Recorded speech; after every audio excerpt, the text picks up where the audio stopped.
تو پھر نجات دینے والی کون سی چیزیں ہیں؟ وَأَمَّا الْمُنْجِيَاتِ، اللہ اکبر، سنیے مزہ آتا۔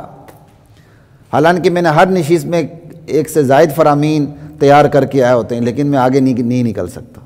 حالانکہ میں نے آج سوچا تھا کہ آخری نشست کروں گا، کسی اور موضوع کی طرف قدم بڑھاؤں گا، لیکن میں ادھر ہی رہ رہا ہوں۔ لا الہ الا اللہ۔ نجات دینے والی چیز کون سی ہیں؟ تین۔ وَأَمَّا الْمُنْجِيَاتِ فَالْعَدْلُ فِي الْغَضَبِ وَالرِّضَا۔ کیا کمال کی بات ہے! طیش میں ہو یا کسی کے ساتھ تمہیں محبت ہو، دونوں صورتوں میں تم عدل سے کام لیں۔ اس لیے کہتے ہیں نا، قاضی غصے میں فیصلہ نہ کرے۔ قاضی کو غصے میں فیصلہ کرنے کی شریعت نے اجازت نہیں تھی۔ جب اس کی طبیعت برابر نہ ہو، جب اسے کوئی دکھ لگا ہو، یا انتہائی کسی کے ساتھ خوشی ہو، جب پتہ ہے کہ میں اس کی فیور کروں گا، یا وہ ویسے ہی گھر سے لڑ کے بیچارہ آیا ہوا ہے، سمجھ آئی بات کی، تو اس کو فیصلہ کرنے کی اجازت نہیں ہے، کیوں ادھر ادھر کہیں نہ ہو جائے۔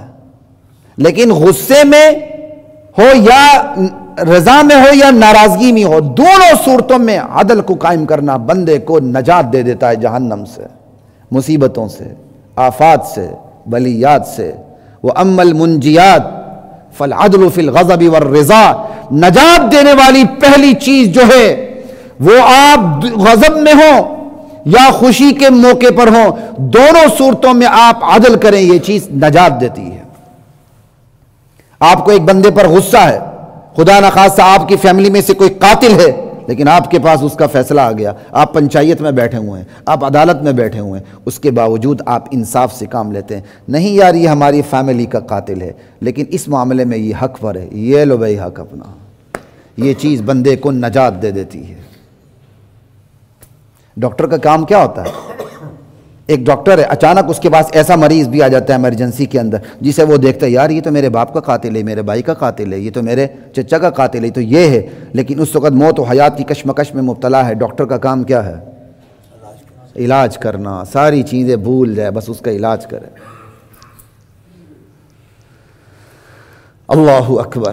نجات دینے والی چیز غضب کی حالت میں ہو یا رضا کی حالت میں ہو، دونوں صورتوں میں عدل قائم کرنا،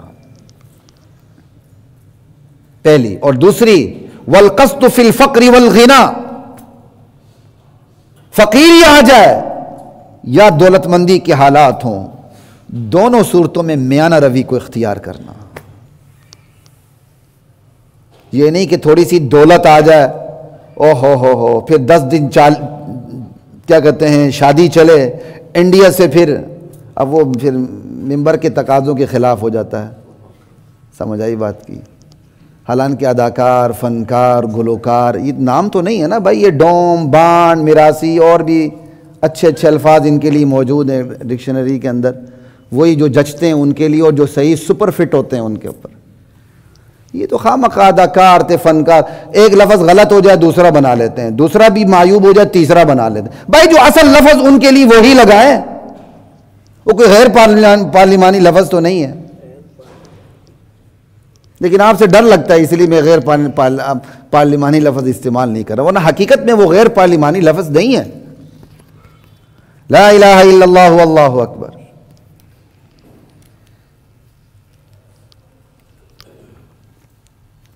تو کس پہ بات ہو رہی تھی؟ نجات دینے والی چیزیں۔ دوسری چیز فقر اور غنا میں دونوں صورتوں میں میانہ روی اختیار کرنا۔ اللہ اکبر۔ آپ دولت مند ہیں، آپ پر فقیری آ چکی، دونوں صورتوں میں افراط و تفریط سے بچنا، یہ نجات دینے والی چیز ہے۔ اور تیسری چیز وخشیت اللہ تعالی فی السر والعلانیہ، خلوت میں ہیں، جلوت میں ہیں، تنہائی میں ہیں، مجمع میں بیٹھے ہوئے ہیں، دونوں صورتوں میں اللہ کا خوف آپ کے اوپر ہو کہ میں اللہ کے احکام کی خلاف ورزی کروں گا تو میری پکڑ ضرور ہوگی۔ خشیت اور خوف میں بعض بڑے بڑے محققین نے تھوڑا سا فرق بھی بیان کیا۔ خشیت کہتے ہیں وہ خوف جو محبت کی وجہ سے طاری ہو جائے، آپ کو جس سے کمال کی محبت ہو جاتی ہے، آپ کو اس کی ناراضگی کا دھڑکا لگ جاتا ہے۔ اللہ سے جتنی محبت ہے اتنا دھڑکا بھی لگ جاتا ہے کہیں میرا اللہ مجھ سے ناراض نہ ہو جائے. آپ مسجد نبوی میں جاتے ہیں کتنی احتیاط کرتے ہیں, آپ روضے رسول پہ جاتے ہیں کتنی احتیاط کرتے ہیں. یہ کیا ہے؟ یہ محبت کی علامتیں ہیں. یہ جو دھڑکا بھی ہے محبت کا دھڑکا ہے. سمجھ آئی بات کی؟ لا الہ الا اللہ واللہ اکبر. تو اللہ کہتے ہیں وخشیۃ اللہ تعالی فی السر والعلانیہ. تیسری چیز جو نجات دینے والی ہے, تنہائی میں بیٹھے ہوں اللہ سے ڈریں, سامنے بیٹھے ہوں اللہ سے ڈریں, وہ بات کریں جو اللہ کو ناراض نہ کرے.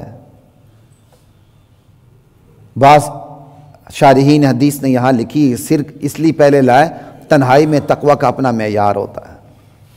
یہ زیادہ تقوی والی چیز ہے کہ بندہ تنہائی میں بھی تقوی اختیار کرے. لیکن میں کہتا ہوں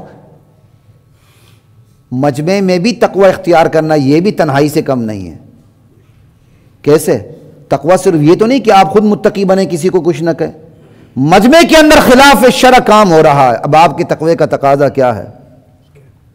روکیں. ہاتھ کی طاقت ہے, ہاتھ سے روکیں. اللہ تعالیٰ نے آپ کو اختیار دیا, قوت دی, قلم کی طاقت دی, روکیں. اب یہ تقوی کا چھوٹا مقام تو نہیں ہے. بڑے بڑے یہاں ڈھیر ہو جاتے ہیں بھائی. لا الہ الا اللہ.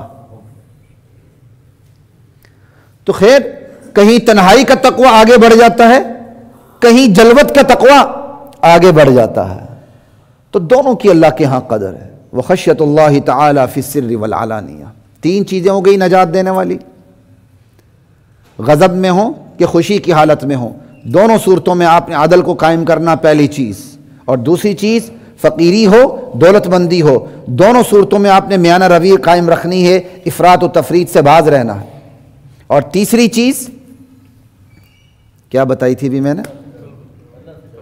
ہاں, خلوت میں جلوت میں تنہائی میں مجمع میں اللہ کا خوف اپنے دل میں رکھنا. یہ نجات دے دیتی ہے بندے کو.